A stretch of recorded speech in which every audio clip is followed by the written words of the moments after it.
देखिए, इस वीडियो में आज हम बात करेंगे गुलाम वंश के सुल्तान इल्तुतमिश के बारे में।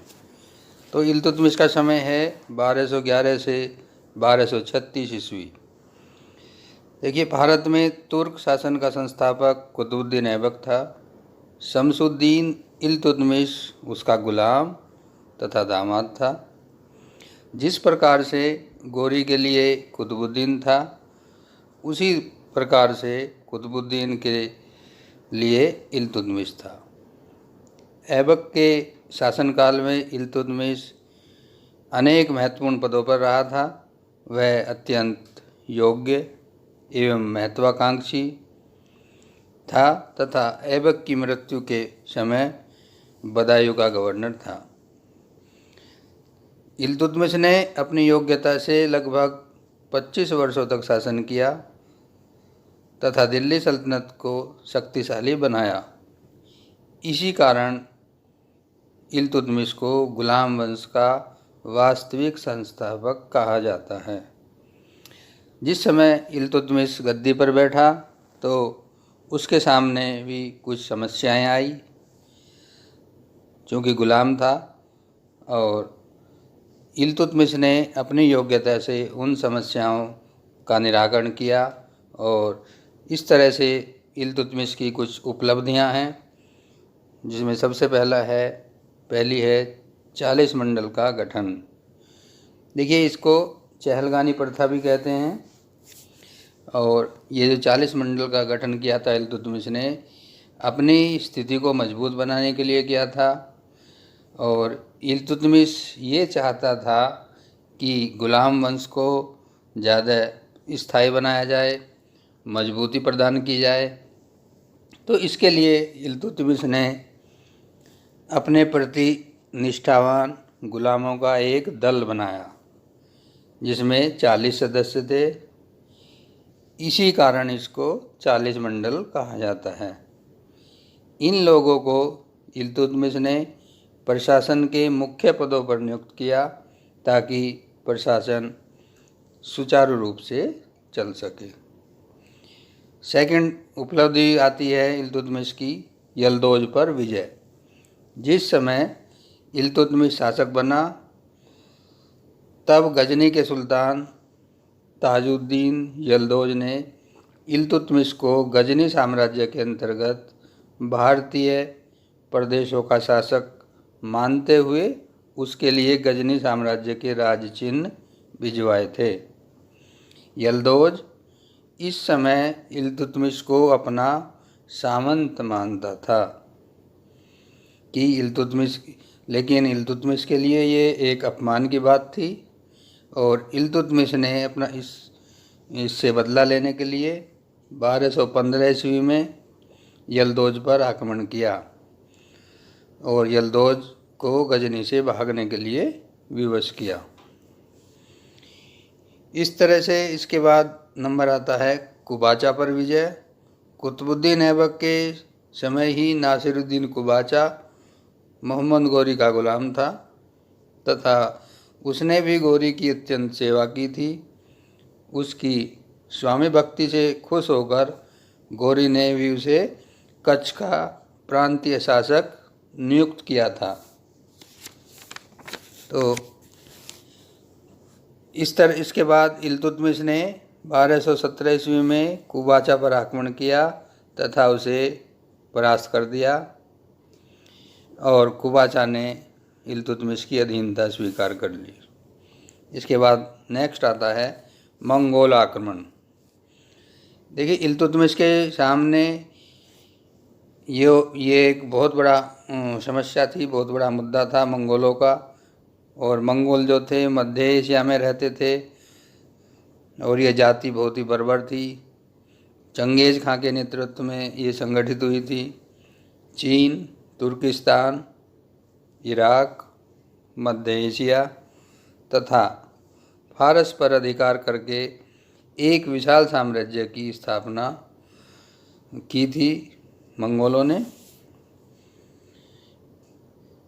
तो इस तरह से इल्तुतमिश ने अपनी दूरदर्शिता एवं कूटनीति के द्वारा भारत को मंगोलों के आक्रमण से बचा लिया था। इसके बाद बंगाल में विद्रोह।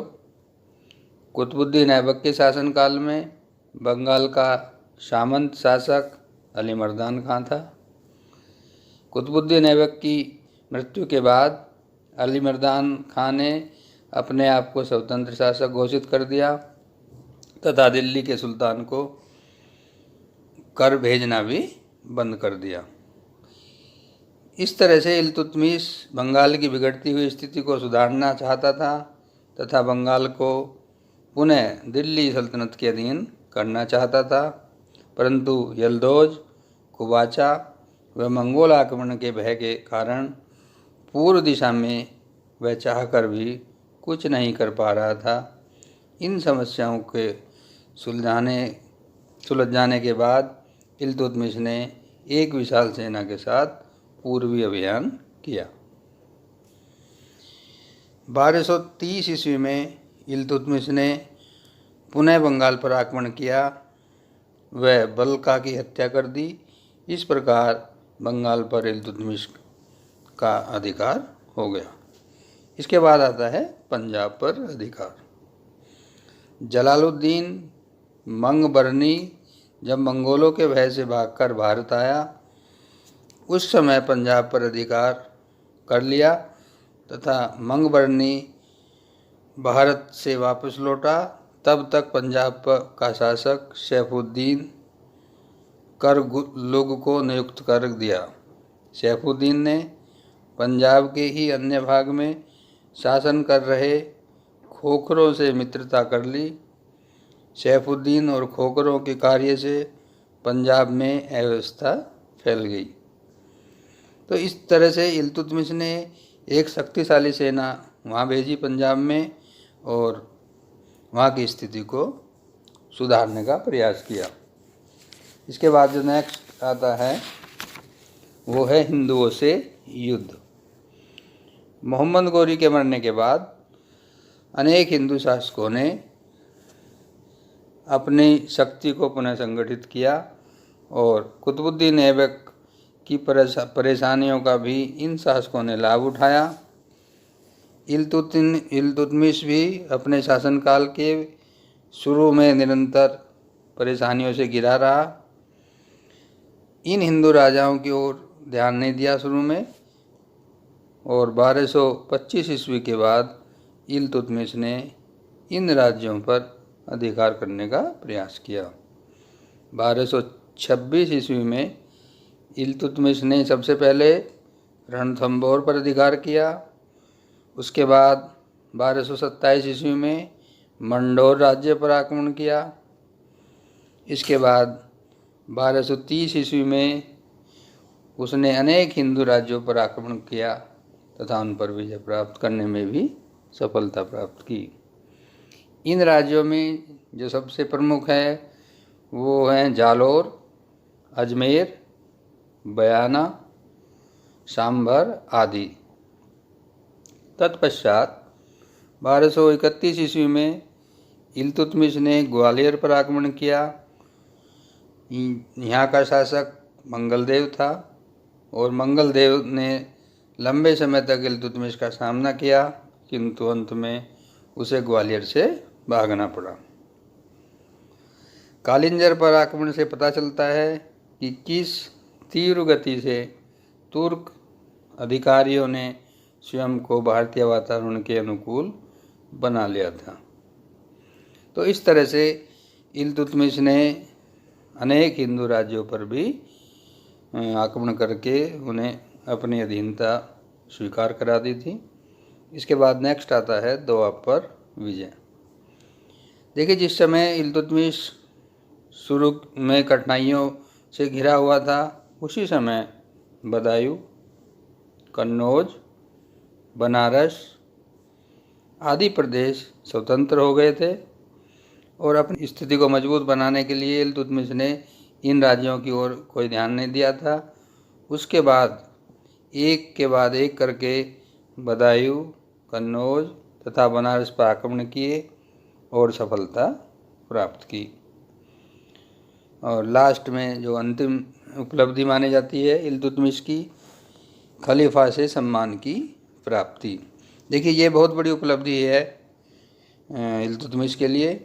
और इल्तुतमिश ने जो खलीफा था, बगदाद का खलीफा से अपने राज्य को वैधानिक मान्यता प्रदान कराई। और बगदाद के तत्कालीन खलीफा, जिनका नाम था अल इमाम मुस्तसिर बिल्ला, ने इल्तुतमिश ने निवेदन किया और इन्होंने इसके निवेदन को स्वीकार किया और उसे दिल्ली सल्तनत का सुल्तान घोषित किया तथा इल्तुतमिश को नासिर अमीर उल मोमिनीन यानी कि खलीफा का सहायक की उपाधि प्रदान की।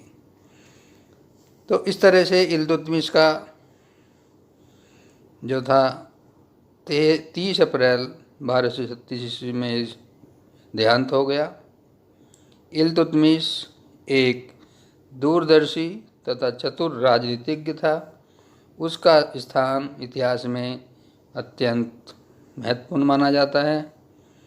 कुछ इतिहासकार इल्तुतमिश को तुर्कों में सर्वश्रेष्ठ शासक मानते हैं।